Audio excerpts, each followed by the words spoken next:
Shining bright lotus.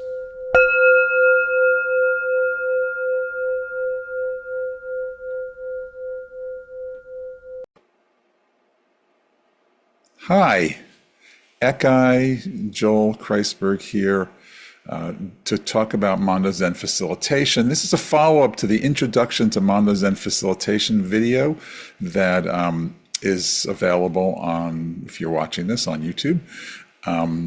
That was actually, I just watched that video again to see what I was talking about. It's actually I encourage you to watch that because it really gives you the overall context for the development of Junpo Dennis Kelly Roshi's Mondo Zen Facilitation.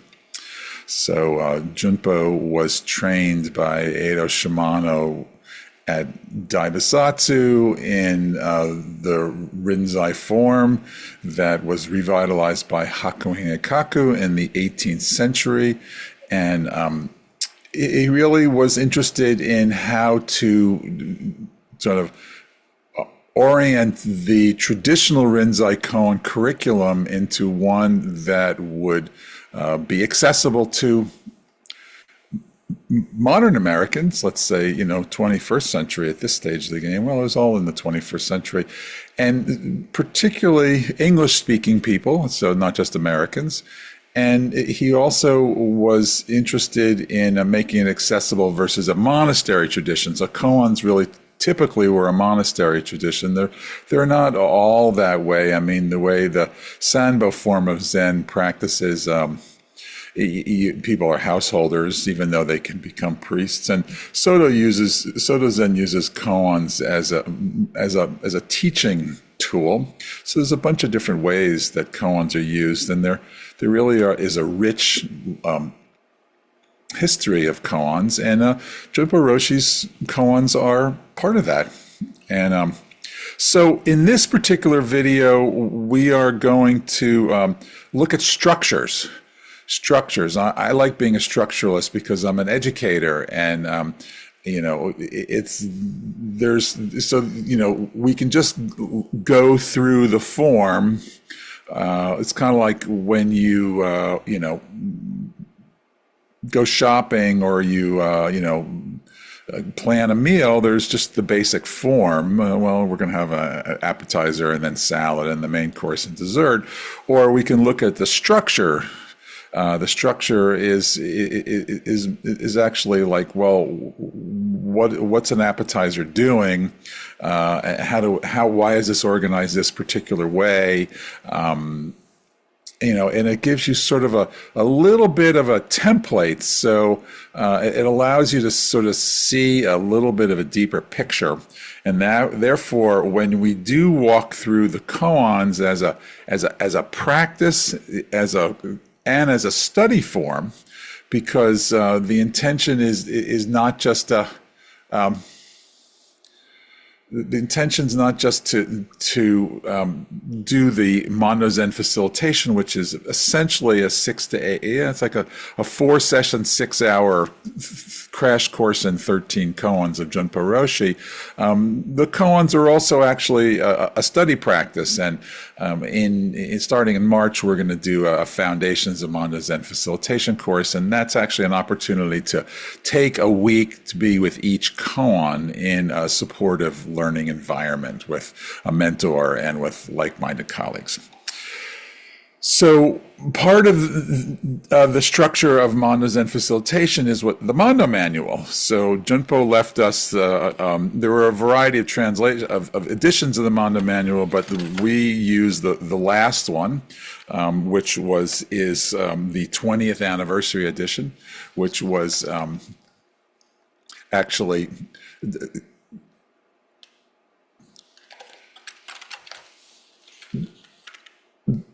I helped produce, and it's the most evolved version of his particular teaching. And anyway, it's the one that we use at this stage of the game.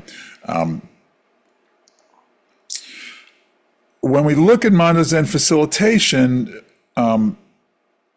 there's this basic introductory material is the first part of the process. So the first time you meet and work with a Mondo facilitator, you get kind of a crash course in Zen. actually. And actually, it's even Buddhism, right? So there's a whole history lesson where you learn the three marks of existence: impermanence, suffering, and selflessness. And then you learn, in the Eightfold Path, the Junpo's orientation is with right understanding. You learn a little bit about, where does the term Mondo, which means dialogue, come from, and how we understand koans, and then the actual practice and form of what we're doing. That's all the introduction and the setup, the laying the ground to actually go through the koan process. The koan process is 13 koans. The first koans are described as the ego deconstruction, reconstruction koans. And the second section are the emotional koans. And so what's essential here about the ego deconstruction, reconstruction koans is, in a way, actually what they are is Junpo's condensation of what several classes of koans in the classical koan literature are doing. I mean, in other words, what their orientation is, what their function is. So let's just slow this down a minute. Ego deconstruction, reconstruction koans. So what the idea here is that the koans are offering us the opportunity to move beyond the narrative self, beyond the ego mind. We're not trying to get rid of the ego mind. We're trying to have the experience of what it's like to not be simply limited within the structure of our ego. We're trying to get a perspective of the ego self.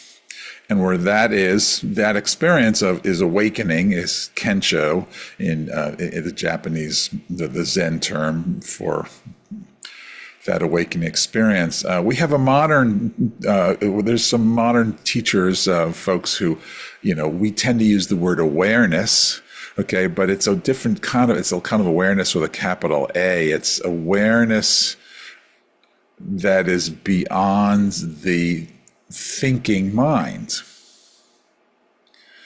So it's awareness of awareness, because you can say awareness is, I'm aware of it's warm, I'm aware of it's cold, I'm aware of my senses, but am I aware of the mind that is beyond my own ego mind? And do I have an experience of it? So can I gain access to that experience, which is what meditation is doing. Its orientation is to have this. If I concentrate my mind, I begin to experience things that are beyond just this storyline that goes along with the way that I am and think about myself. And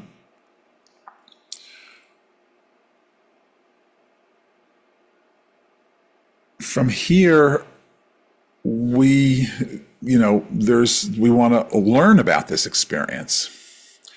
So in the first 10 koans are, let's point out the experience, let's embody that as this experience, let's deepen into the point on what that actually means. In Zen, if I say this experience, it's like, well, that's just a term. It's not really an experience, because it's like a access to an all-encompassing recognition of we are all arising within this awareness. But I'm going to keep saying it in terms of the experience, because the sense of self has to become familiar with this person's being in this experience of not having a self. So the ego is deconstructing, right? And this is 1, 2, 3, 4. Being able to articulate what's going on for me, right? And then reconstructing into, can I actually recognize that awareness, pure awareness, isn't really going away when my ego goes back online, because it doesn't come and go. Like the ego gets in the way. It obscures the phenomenon of this recognition.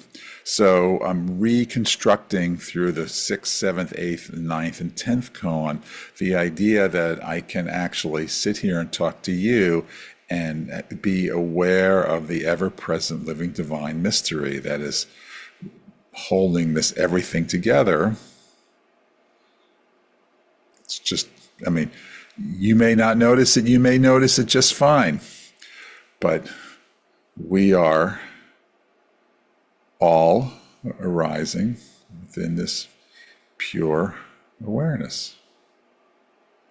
So these 10 koans walk us through what this is like for the relative ego mind, ego self, to have and recognize and be able to sit here and talk to you and share in the joy of recognizing this freedom, and also the compassion that goes along with seeing that this body, this person is not separate from everything that's around me and all the beings and the universe. It actually ends up creating what feels to me like a sacred divine way of being in the world, which is lovely.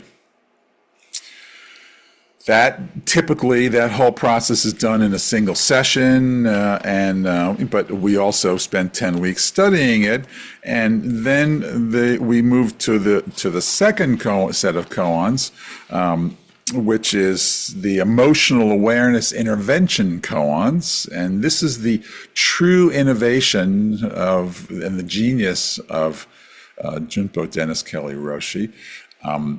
It's the recognition that awakening, which is really oriented towards states, so it's like concrete states, subtle objects, and then awareness of awareness, or and how one lives that life, is still doesn't necessarily deal with our emotional triggers and our habitual habits and our traumas that inform the way that we react and we respond in the universe.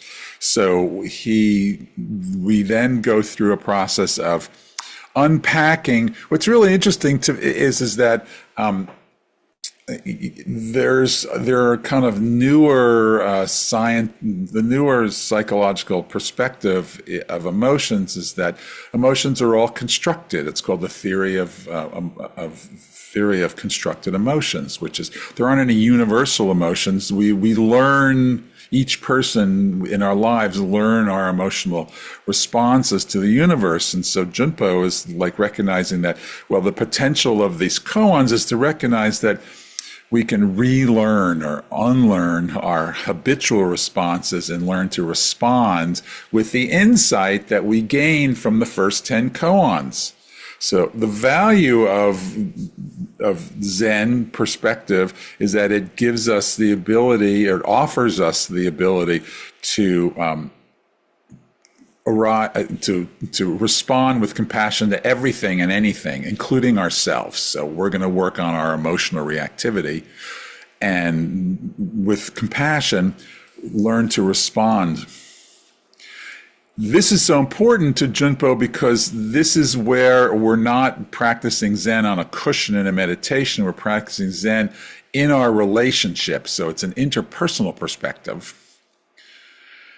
And so there's a whole structure of koans here. There's only 3 of them, but there's a history section where we sort of, learn about about the theory of constructed emotions. It's not really in this particular language. Junpo's orientation was about the anger family of emotions, which is, anger, shame, and disconnection. We now go on to talk about the other families of emotions. Well, they show up a little bit, which is the fear family and the sadness family and the joy family of emotions.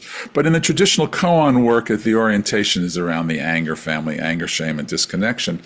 And so there's then 3 koans that sort of give us insight into the nature of emotions,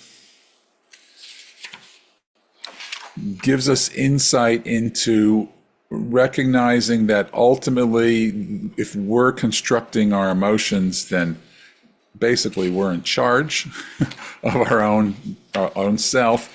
And then the emotional koan, which too has evolved, but in the traditional form, it's to choose a triggered moment in your life and let's set you up to be able to use that as an opportunity to practice what you've learned throughout this whole Mondo Zen facilitation process with very specific. Junpo used to always say, so when is this going to happen? And if you didn't say in the next 1 or 2 days, he would make you pick another thing. I remember I was there when we studied at Green River together. It's like, when this happens, it's like, oh, by the time I get to the airport to fly home. Good, that's what he wants. So it's like that way we're practicing. And in some ways, it's kind of like my emotional reactivity is the learn to be like the bell that's like, oh, right, I'm going to drop and remember that ever-present compassion that arises when I see myself as not separate from all things. So that's the emotional koan section, and we do some work to embody it with the katas, and from there we want to send someone off with our emotional koans, and then of course we do a final session where we really refine the emotional koan, and we check in and see how that's working for you, and then we basically sort of ask a person how they would like to continue to practice. Continuing to practice really is essentially engaging with the sangha. We have lots of sangha opportunities to practice around Shining Bright Lotus. But in the meantime, this is a little short discussion of the overall structure of Mondo Zen facilitation. And so there will be more of these talks on Mondo Zen facilitation. And of course, if you haven't been through it with someone, we have our certified facilitators who offer this there's no cost to do Mondo facilitation. And then, of course, we have courses that are offered. And so come check it out. Thank you.